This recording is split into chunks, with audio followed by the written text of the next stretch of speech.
Hello everybody and welcome back to the channel for a very exciting LEGO build. We're adding some castles back to the room. This is in particular the King's Castle from the 2010 Kingdoms line. As a child that grew up with this stuff, I can't believe it's 14 years old as of recording this. That's insane. I cannot believe that. I was like looking through the dates and I'm like, oh, Kingdoms was like, not that long ago. Yeah, it's been that long.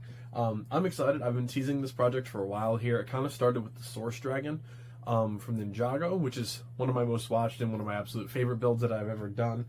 And obviously we have the Lion Knights Kingdom behind us. We have the Medieval Village. We have a lot of stories going on. We have the Black Falcon Knights.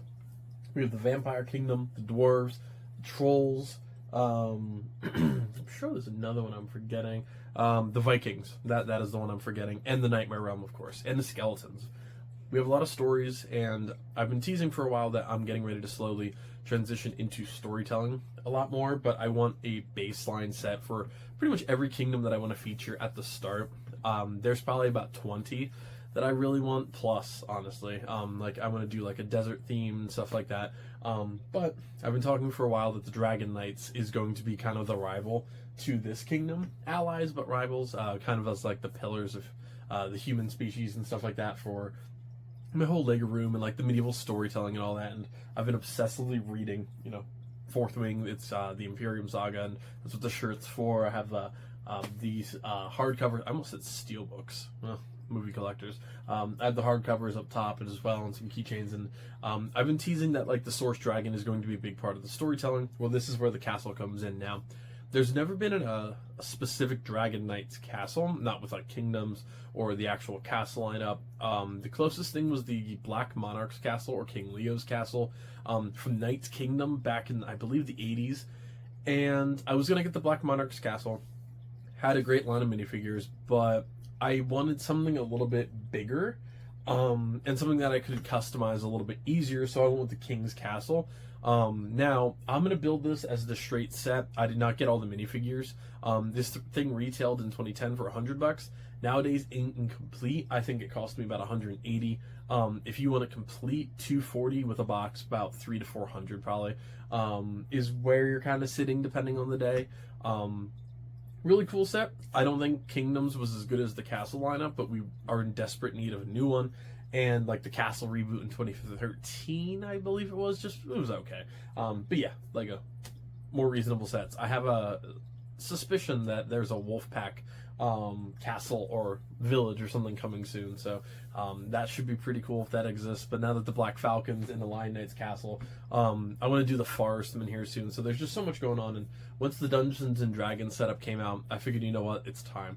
So I purchased this, got some of the knights, and the Dragon King in here I'm going to convert to, or the King in here I'm going to convert to Dragon Knight King and all that good stuff. I have some armor, I have a bunch of shields. I actually bought a small army of minifigures for the next project, so we're going to build this one outright, just talk about the set, and then get it ready for next time, and then next time I'll start the army building. I purchased some flags, like I said. I purchased some custom armor, which should be pretty cool, and it's just kind of all sitting up there waiting for this. So very excited for this. Very rare castle, and I think it's going to be pretty cool, and it's going to introduce some more storytelling. So thank you very much for all the support. Channel's been doing great lately, so thank you all so much. Like, comment, subscribe if you can. Helps the channel out a lot. And head to my Instagram if you're interested in seeing more behind the scenes footage of stuff like this, builds to come, projects to come. Share more of your ideas and your builds with me and all that good stuff. It's a lot of time, and I'll see you at the end of the build, folks. Alright, everybody, so here's the final build. Like I said, we're just going to be building it as is first, and then in a future video we're going to be customizing this to be a dragon fortress. Now, obviously,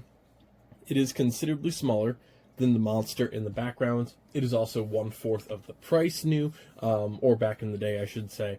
Now, there was a slight issue with this set, and you can kind of see it depending on the angle. It is missing some pieces. It said complete. Kind of complete, I guess, is the best answer. Like, missing a little catapult over here. I would like to switch some of these to ballistas anyways in the future, so it's not extremely detrimental, but there was a lot of color swaps in here, to the point that I actually was ordering like individual parts. Like, I was adding them in my cart, and I'm like, all right, I'll wait till the end, and then I'll see how many pieces I'm missing, order them all at once, and get this finished for the video.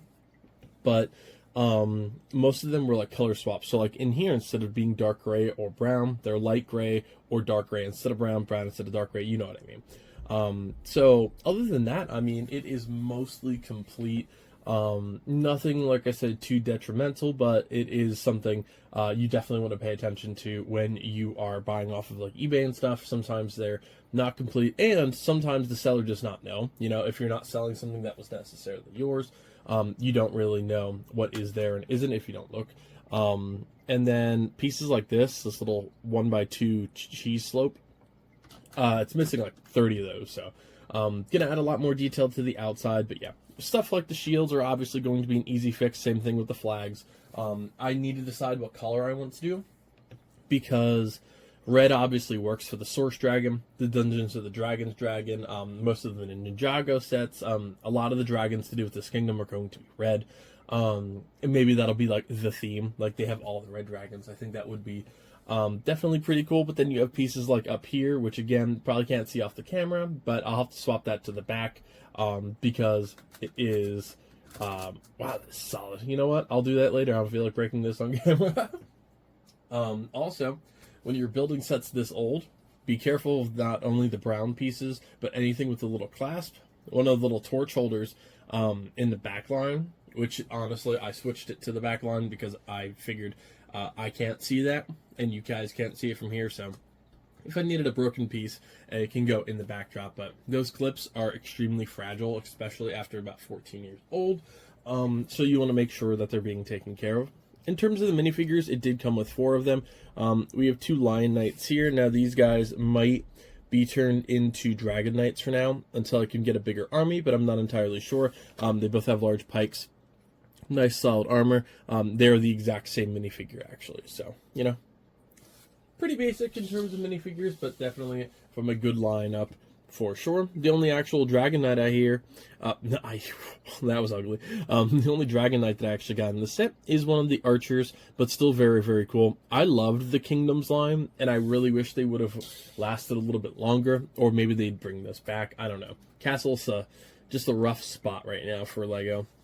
And then we have the king on top of a very, very prized horse. These armors are ridiculously expensive for the most part. The Dragon Knight from Kingdoms with this horse, which is really one of a kind, is like $100, I think. So it can get insane, but I actually found a crown for him that is a dragon helmet, so we're going to be definitely swapping him out to be the Dragon King here pretty soon. Now, in terms of the actual castle, you do have, of course, the gate mechanism, which raises the actual portcullis, and you can raise the drawbridge. I'm not building this one on water. That'll just serve as a little bit of extra protection, I would think. I can also get rid of that if I really want to. I tried doing that in the background, and it didn't work out well, which is why it's just a broken gate for the past year and a half, but we'll get there eventually. In terms of the axes, all the sticker pieces were perfectly fine. Like I said, flags like this one, there it goes. Flags like this one. And the shields are obviously going to be the first things and also some of the easier things to actually move on from, just because you can obviously pop just any shields in there. I just ordered a bunch of dragon shields.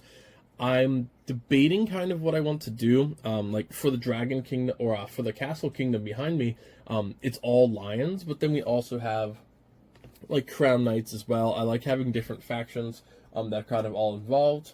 Maybe I'll do like a Crowned Kingdom eventually. Like maybe there'll be a separate unit, but for now, that is mostly like the Lion Knights Kingdom. But then anybody that doesn't have the same shield, you know, some can be infantry, some can be first division. Like you can separate it. You can get creative with that stuff. Same thing for the dragons. You know, you have obviously the Kingdoms lineup, but then you have like the Black Knights as well, which was a much more I don't want to say cartoonish, but a much more traditional dragon design. And I'll actually grab a couple of them quick. So, like, you have this very old design, picked up a bunch of those shields, and then you have this design as well. I think that one might have just come from Lego.com. I know they have some up there right now. But then there's also, you know, the new Dragon Paladin. So there's a lot of cool stuff in terms of dragon shields. I don't know if I want to place the same ones on here. I don't know if I want to do different ones. I'm not sure yet. Something I'm going to have to decide as we go. But I am looking forward to kind of finalizing what colors I want to do. Like I said, I do like red, but red and gold, if I ever really signify like this version of the Lions Knights, I think that would be better represented as black and gold, or red and gold. So for the dragons, we'll see. It's either going to be green and black, or some form of like red and blue, red and yellow. I don't know yet, but we'll figure it out. All the torches definitely look pretty nice. I've never lit up a castle before. It's on my possibility list, but we'll see. As you go around the entire outside, I'll actually put that gate up. There's a little latch back here where you can actually have that gate up if you don't want to risk breaking it. But when you get to the outside here, you can see the very small throne room. I think that would be cooler facing the inside of the castle, or doing something different with that. But we can definitely customize this as we go as well. You know, you can build up on a lot of these castle sets, and I think that would be pretty cool. There is also a little dungeon. I'm breaking everything today. Little dungeon, cell door, and you can actually open it up just by removing that back panel. So this is much more of a playset than it is an actual display piece, but it's still a really cool piece of castle history, and definitely not one that you see every day. But there's not too much in terms of details. We're definitely going to have to make this look a little bit bigger and badder for next time.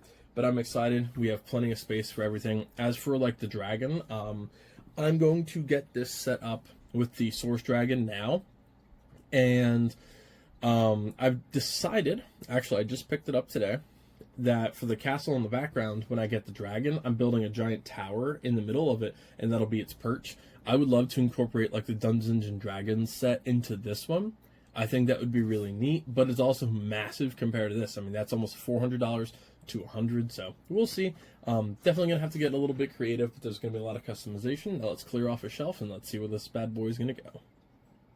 Alright, so if you're familiar with this part of the room, this was originally the Disney display, but for now it's going to be the Dragon Fortress. I don't know if it's going to stay here, but this is kind of the best spot for it for now. It is right below the dragon shelf as well, so I think that'll be pretty cool. But that is going to do it for this video. Obviously, I moved the Source Dragon, which is the exact same size as the actual fortress, so pretty cool, but it just goes to show how massive that dragon is. Right down here will likely be the army, as well as, of course, minifigures in here, archers, the king, everything else. So thank you guys so much for joining me for another build.